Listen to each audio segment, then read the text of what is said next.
Right, we've ended up with a part 2 video. I'm rolling the camera already. So, right, fair enough. Right, what's happened is I've just driven Leon back to his car after we've made the video about how badly you've been messed around by B&W, and he said, well, I've got something else going on as well, but I don't think it really suits your YouTube channel.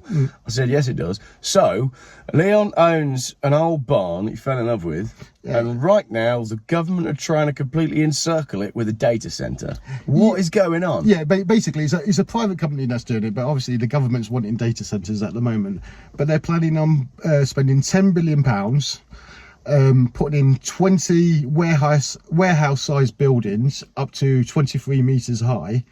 Literally, because where I am, I've already got the trading estate that's come up to near one side of me. The rest is just open land. Yeah. I've got like a 5-mile view, and that's going to be reduced to 5 metres with the new plan. But basically, the data centre is going to build right around us, leaving us as a residential building in the middle of a trading estate. That's insane. And the building is... The building is completely unique. It's 10,000 square feet and it's made of chalk. It's ashlar finished. Literally the only example of such a building in the country. But literally no one's really listening to me. I've contacted all sorts of papers and that.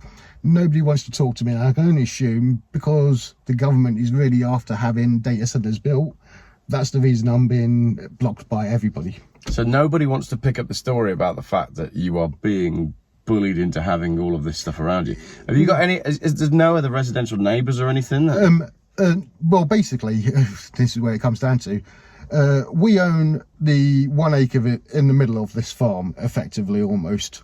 Andrew Jackson, he owns 550 acres around us. Old school money. Yeah. That's, you know, whatever, he's had it for generations. He used to own that building, and basically he doesn't want anyone to do anything good with it because he was forced to sell it to English Heritage in the 80s for £1.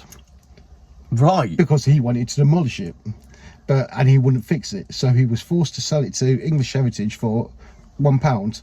Now English Heritage had it for 7 years. They put 150 grand into it, and then they sold it to the local council for £1. And the local council sat on it and basically just let it fall apart. Sounds like a local council. So then they sold it on at auction. Some guy bought it and his wife. They spent 18 months there. Then unfortunately he died of a heart attack. Right. So it went to auction again. And basically nobody bid for it at auction. I ended up buying it after auction. And I'll be honest, I didn't even have the money for the place when I agreed to buy it. You just fell in love with it. This is a story that most people don't believe me on, but I literally had 150 quid in my bank account when I agreed to buy this building. What? It was a gamble. Yeah. You know, I was like, I had my house that I was doing up. Basically, from when I agreed to do it, I had 8 weeks to get my house finished, get it on the market and get it sold so I could actually get this. Otherwise, I would have lost maybe somewhere in the region of somewhere between 10 and 20 grand I would have ended up losing, but I thought it was a worthwhile gamble for what I might get. Yeah. Luckily it all turned out all right in the end. Well, I say it all turned out all right. Now I'm in this situation now. Like I say, Andrew Jackson, the other farmer, he just well, he says he got approached by this other company, which I do actually believe him on that. Yeah. You know, and they've offered him money. He's not actually sold them the land yet, but they've put in the plans, and the plans I think I ended on maybe the 26 Elsham data centre. Yeah. But yeah, like I say, he doesn't want anyone to get a win out of that bit in the middle, so he's doing whatever just to try to destroy us along the way. Amazing. So all these data centres that are going up, I assume, are all... What are they for? What is the data that they're using in all of these data centres that seem to be built everywhere? It's, you know, talk about a slightly conspiratorial dystopian future. If they're going to track every single thing that we do and everywhere we move, they're going to need somewhere to store all that data, and they're going to need a ton more power to run all these systems, which is why all the solar farms are going up. And yet, when you try to explain these things to people, they think you're crazy. I have actually contacted a few protest groups and that, you know, that do solar panels, you know, because they want to stop the farmland being built on. They're not bothered because it's not solar panels. Even though it's farmland that's still disappearing. Yeah. they're not bothered because it isn't solar panels. I don't think people know enough about these data centers. I don't think there's. Everybody knows that, you know, solar panels built in China. I mean, I've done a couple of videos on solar panels, and when you actually research how solar panels are made and how they get to us and look at the supply chain, it is shocking. Ethical Consumer, the magazine, did a report on solar panels where they said it is impossible to buy a solar panel that could be guaranteed to be free of slave labor. That was their headline for this thing. And yet our government is incentivizing covering farmland with these with these solar panels. And I think for most people, they've made the connection now that that's more obvious, especially with the sky being dim or being dimmed or whatever is going on with the weather. We don't get all that much sun in the UK anyway.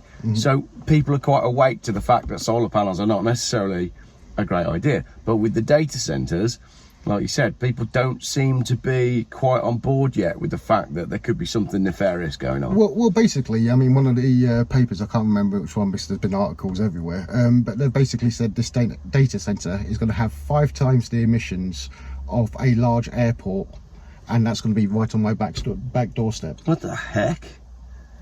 Because I guess it will, if they're storing data, then they need a lot of cooling, and cooling requires a lot of fuel. Well, so their energy draw will be huge. In Elsham, we actually have the natural borehole there, so they actually draw the water out of the ground there.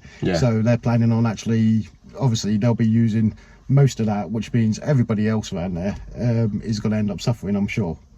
Wow, just like yet another case of big corporations just they're just ignoring us as well. Literally, they had an open evening to actually showcase everything they're doing.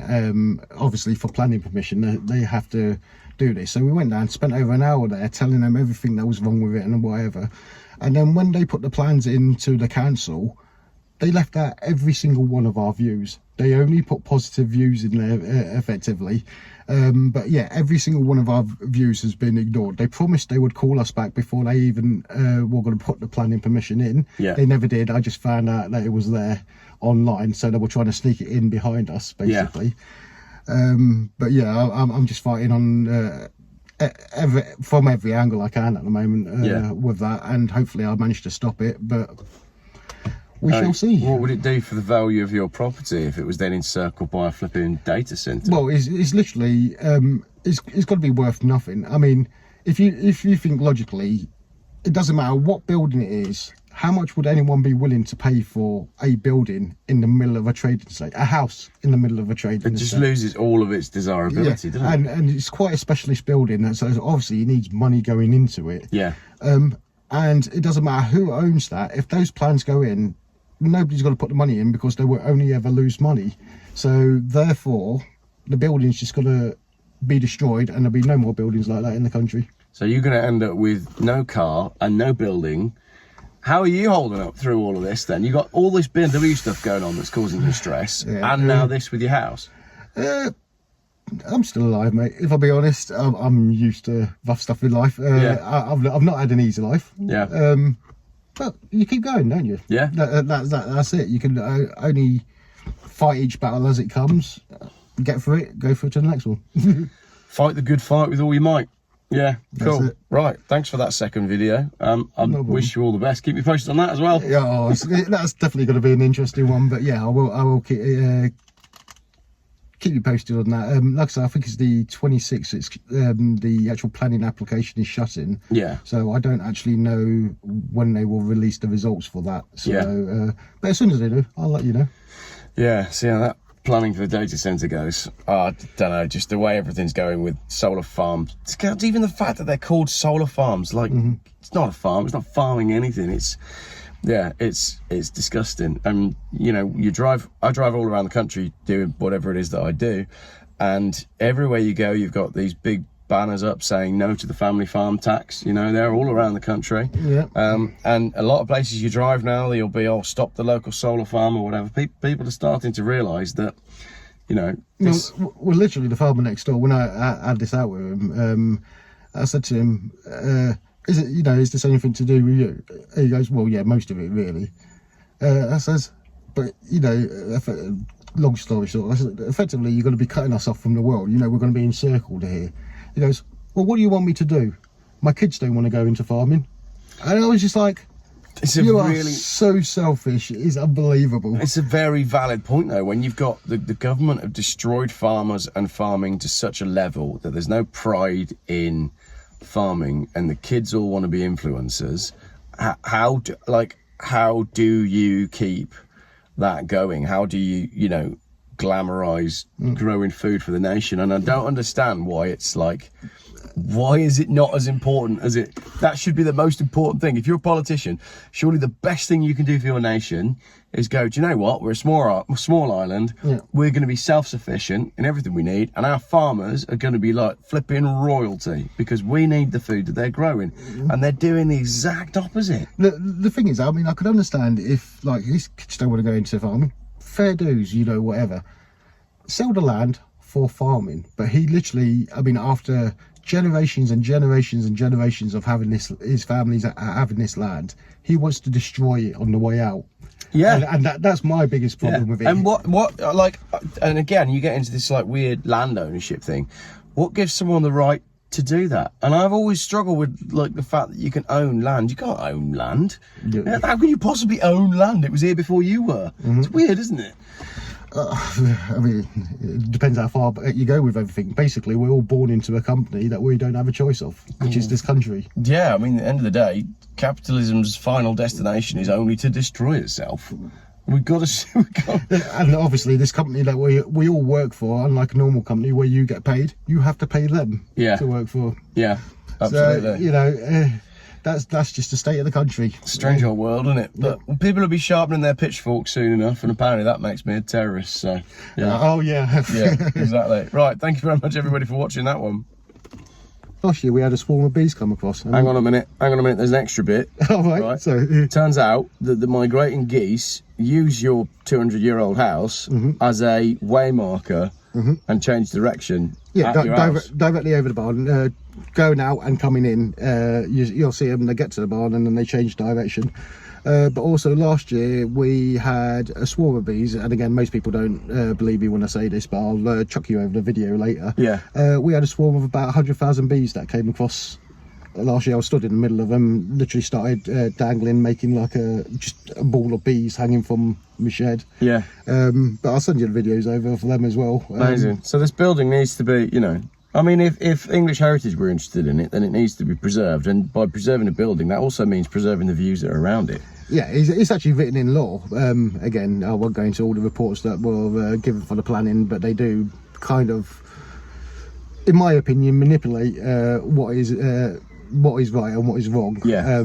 But it's stated quite clearly that the setting of a building that is listed is of equal importance as the building. Yeah. Because it was a threshing barn, so it was literally all farmland. Yeah. It's meant to be in a place which is windy, so basically open. It is intrinsic to the land. Yeah. But we'll see what happens with this. Crikey. Yeah. All right. 10 billion quid, mate. Yeah.